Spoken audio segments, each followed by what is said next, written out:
15 अप्रैल साल 1912। इस तारीख को कोई भी इंसान भुला नहीं सकता, क्योंकि इस दिन इतिहास की सबसे दर्दनाक और दिल दहला देने वाली घटना घटी थी। टाइटैनिक, जो अपने जमाने की सबसे बड़ी और मजबूत शिप थी। ऐसा माना जाता था कि ये शिप कभी भी डूब नहीं सकती, लेकिन टाइटैनिक के नसीब में तो कुछ और ही लिखा था। ये शिप अपनी पहली यात्रा को भी पूरा नहीं कर पाई और एक भीषण दुर्घटना का शिकार बनी। समुद्र में मौजूद एक छोटी सी बर्फ की चट्टान ने टाइटैनिक के सफर पर पूर्ण विराम लगा दिया। उस काली रात में अटलांटिक ओशियन के बीचों बीच 3 घंटों तक टाइटैनिक पर मौत का ऐसा तांडव हुआ था कि जिसकी चीखें आज भी अटलांटिक महासागर में गूंज रही हैं। टाइटैनिक की उस दर्दनाक घटना को याद करके आज भी रूह कांप जाती है। जब टाइटैनिक जहाज समुद्र में डूब रहा था, उस समय टाइटैनिक में पानी इतनी तेज रफ्तार से भरता जा रहा था कि टाइटैनिक अपने आखिरी पलों में समुद्र में सीधा खड़ा हो गया। लेकिन टाइटैनिक इतना भारी जहाज था कि ये मजबूत होने के बावजूद भी बीच में से टूट गया और 2 हिस्सों में टूटकर समुद्र की गोद में समा गया। जब टाइटैनिक समुद्र में डूब रहा था, उस समय टाइटैनिक पर 2200 से ज्यादा लोग सवार थे, जिनमें बूढ़े, बच्चे, जवान सब थे। करीब 1500 से ज्यादा लोग टाइटैनिक के साथ समुद्र में डूबकर मारे गए।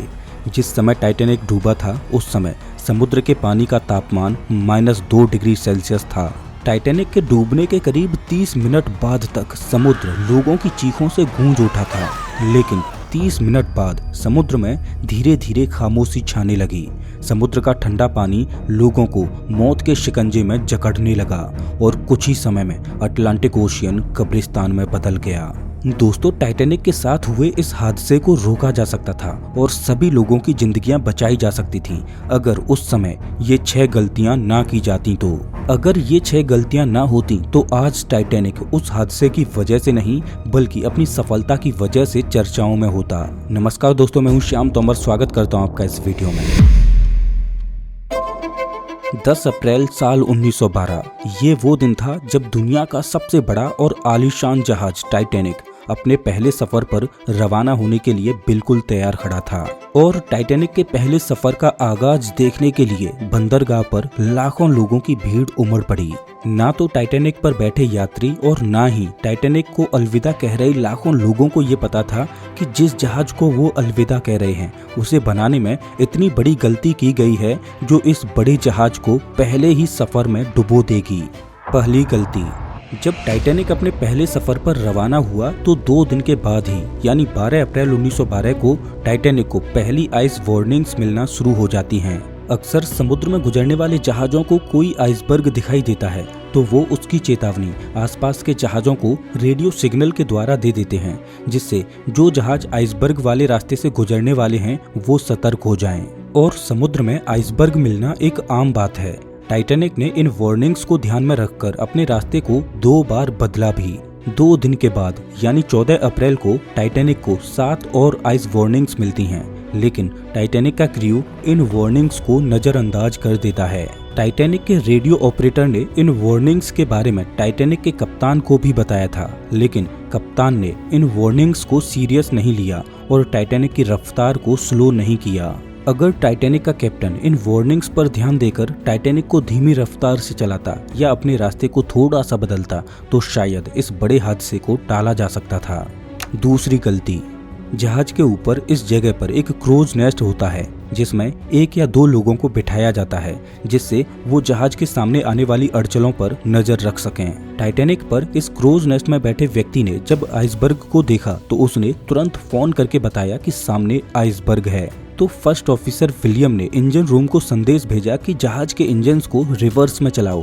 अगर आप टाइटैनिक के पिछले हिस्से स्टर्न को देखोगे तो इसमें 3 प्रोपेलर्स लगे हैं, जिनमें से एक प्रोपेलर मिडिल में लगा है। बीच वाले प्रोपेलर के आगे इसे पतवार बोला जाता है। ये पतवार ही शिप को लेफ्ट या राइट में मोड़ने का काम करती है, लेकिन ये पतवार तब और ज्यादा अच्छे से काम करती है जब मिडिल वाला प्रोपेलर घूमता रहे।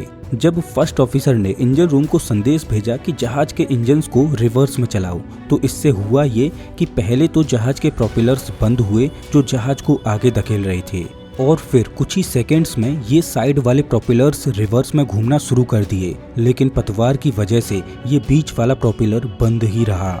एक्सपर्ट्स का मानना है कि अगर शिप के इंजन्स को रिवर्स में चालू नहीं किया जाता तो ये पतवार अपना काम एफिशिएंटली करती, जिससे टाइटैनिक को आइसबर्ग से टकराने से पहले ही मोड़ा जा सकता था। तीसरी गलती, ये कहना गलत नहीं होगा कि टाइटैनिक की तेज रफ्तार ने डुबो दिया। जब टाइटैनिक समुद्र पर दौड़ रहा था तब टाइटैनिक की रफ्तार 40 किलोमीटर प्रति घंटे थी, जो टाइटैनिक जैसे विशालकाय और वजनीले जहाज के लिए बहुत ज्यादा थी। दरअसल टाइटैनिक के मालिक की ओर से जहाज के कप्तान को आदेश मिला था कि टाइटैनिक को फुल स्पीड पर चलाया जाए, जिससे टाइटैनिक अपनी भव्यता के साथ साथ अपनी रफ्तार की वजह से भी जाना जाने लगे। इस वजह से टाइटैनिक का क्रू पूरी रफ्तार से शिप को आगे ढकेल रहा था। इस ज्यादा स्पीड की वजह से टाइटैनिक के इंफ्रास्ट्रक्चर पर बहुत ज्यादा दबाव पड़ रहा था। शिप को इस तरह से डिजाइन नहीं किया गया था कि वो इस तरह के हाई प्रेशर को सहन कर पाए। नतीजा ये निकला कि आइसबर्ग की जानकारी मिलते ही जहाज की रफ्तार को कम नहीं किया जा सका और टाइटैनिक आइसबर्ग से जा टकराया। इससे टाइटैनिक के स्ट्रक्चर पर डबल मार पड़ी। पहला तो टाइटैनिक का इंफ्रास्ट्रक्चर हाई स्पीड की वजह से पानी के दबाव को सहन कर ही रहा था और दूसरा आइसबर्ग के इम्पैक्ट ने टाइटैनिक में छेद कर दिया। अगर टाइटैनिक की रफ्तार कम होती तो शायद टाइटैनिक के क्रू को रिएक्ट करने के लिए थोड़ा वक्त मिल जाता और शायद टाइटैनिक को बचा लिया जाता। चौथी गलती, टाइटैनिक पूरी रफ्तार से चल रहा था और टाइटैनिक के क्रू ने दूसरे जहाज़ों से मिलने वाली आइस वार्निंग्स पर भी ध्यान नहीं दिया। टाइटैनिक बेखौफ आइसबर्ग की ओर बढ़ता जा रहा था, लेकिन बावजूद इसके टाइटैनिक को अभी भी हादसे से बचाया जा सकता था, क्योंकि जहाज के क्रूज नेस्ट में 2 बहादुर लोग बैठे थे जो समुद्र में आगे आने वाली हर एक अड़चल पर नजर रखे हुए थे। लेकिन दूर की अड़चलों को देखने के लिए इनके पास एक चीज थी ही नहीं, वो थी दूरबीन। वास्तव में ये एक हैरान करने वाली बात थी कि इतना बड़ा आलीशान जहाज जिस पर हर प्रकार की लग्जरी मौजूद थी, लेकिन एक छोटी सी चीज दूरबीन जहाज पर मौजूद ही नहीं थी। क्रूज नेस्ट में बैठे पहरेदारों ने आइसबर्ग के बारे में इत्तला जरूर किया था, लेकिन तब तक बहुत देर हो चुकी थी। तब तक टाइटैनिक आइसबर्ग के बहुत करीब पहुंच चुका था। शायद उस समय टाइटैनिक पर एक दूरबीन होती तो समय रहते उस आइसबर्ग को देखा जा सकता था और उस हादसे को टाला जा सकता था। पांचवी गलती, जब टाइटैनिक का मलबा मिला और उस पर रिसर्च की गई तो पता चला कि जब टाइटैनिक को बनाया जा रहा था तब टाइटैनिक को बनाने वाली कंपनी ने एक बहुत बड़ी गलती की थी, वो भी जानबूझकर। ये बात सच है कि अटलांटिक ओशियन में जगह जगह पर आइसबर्ग तैरते रहते हैं। इन सभी छोटी मोटी अड़चलों को ये भारी भरकम जहाज आराम से झेल लेते हैं और उस दिन जहाज के कप्तान स्मिथ ने उस आइसबर्ग से निपटने के लिए भरपूर प्रयास किया। टाइटैनिक की रफ्तार को कम करने के लिए इंजन्स को बंद करके रिवर्स में चालू किया और टाइटैनिक के रुख को बदलने का भी प्रयास किया। इतने प्रयास करने के बावजूद भी जहाज आइसबर्ग से टकरा गया। हालांकि ये जहाज अभी भी बच सकता था अगर टाइटैनिक को बनाते समय ये गलती ना की जाती तो।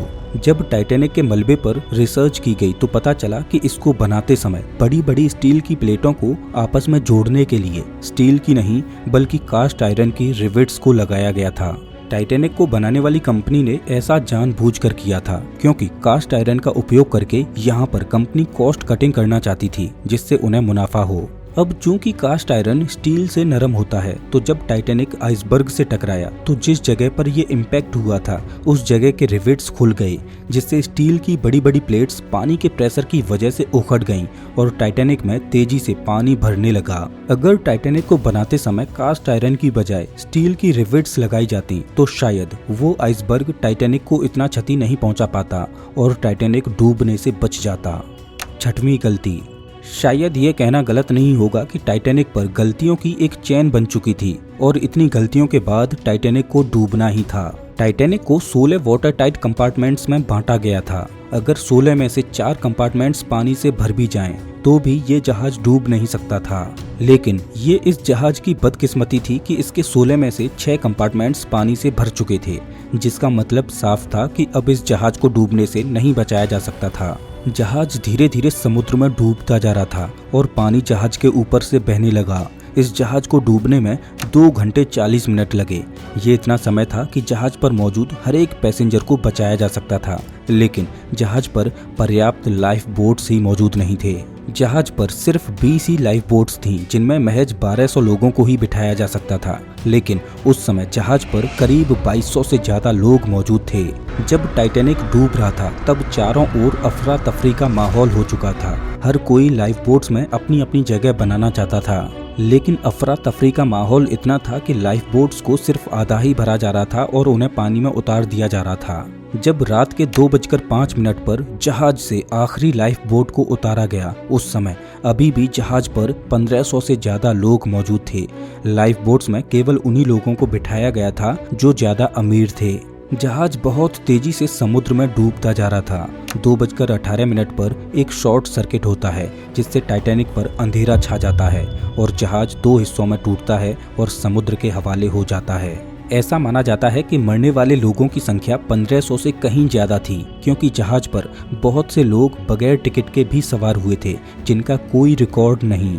ये आखिरी गलती ओवर कॉन्फिडेंस था, क्योंकि इससे पहले कैप्टन स्मिथ टाइटैनिक की सिस्टर शिप ओलंपिक का कैप्टन था और एक दिन ओलंपिक शिप इसी तरह की एक चट्टान से टकराकर डैमेज भी हुई थी, लेकिन ओलंपिक शिप उस हादसे को झेल गई। टाइटैनिक को भी सेम ओलंपिक की तरह ही बनाया गया था और इसका प्रचार भी इसी तरह से किया गया था कि ये जहाज कभी डूब नहीं सकता। इसी ओवर कॉन्फिडेंस में जहाज पर पर्याप्त लाइफ बोट्स रखने में तवज्जो नहीं दी गई, जिसका खामियाजा 1500 से ज्यादा लोगों को अपनी जान गंवाकर भुगतना पड़ा। दोस्तों, टाइटैनिक का हादसा सच में रूह कपा देने वाला था। अगर आप टाइटैनिक की पूरी कहानी को डिटेल में देखना चाहते हो तो स्क्रीन पर दी गई इस वीडियो पर क्लिक करके उस दिल दहला देने वाली घटना को देख सकते हो। मैं आपको वहीं मिलता हूँ।